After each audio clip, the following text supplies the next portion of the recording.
In the flurry of activity after my mother's death this summer in Winnipeg, 2.5 years after she'd been diagnosed with lung cancer, I thought her purse had been stolen from her hospital room, and for a second I was glad. I wanted to know what was in it, mysterious or mundane, and I didn't. But then, there it was, and I was charged with emptying it. In her wallet, the dark blue old age security card, the white social insurance card, the bank cards, all bearing the name Elizabeth Lucille Tompkins, though she went by Betty. Her medical card revealed her blood type, B+. Also her well-used public library card. She still went to the same branch where she and my father brought me as a child. I recall the smell of book pages and the sight of my mother carrying books piled to her chin but reaching for another, and my father reading a newspaper clipped to a wooden pole, pulled from a frame where so many other papers hung on poles.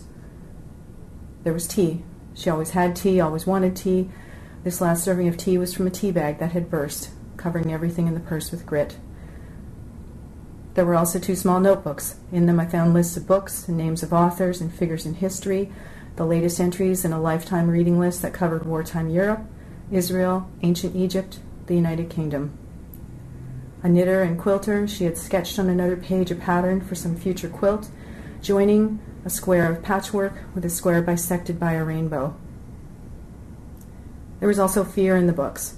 Overwhelmed by many drugs and terrified of mixing them up, she recorded every dosage, her spidery writing starting with the names oxycodone and morphine, but in the end resorting to 1 white, 1 red.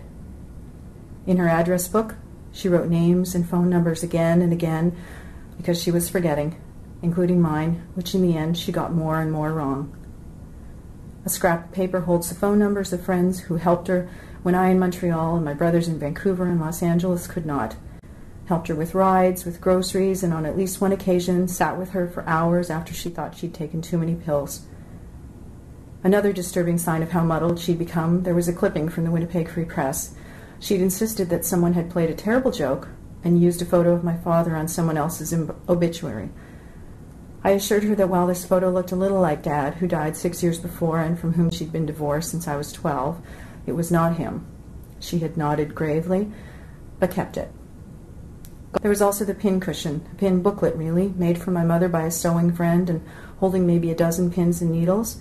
She had asked me to bring it to the hospital, along with thread and her last half-finished quilt. The last thing pulled from the purse was a single white pill marked TEC, oxycodone, a powerful pain pill.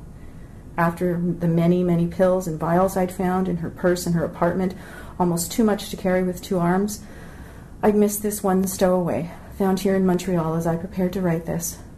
A sign? 1 purse, 1 life, many signs. Pain, but also comfort, knowledge, beauty, and friendship.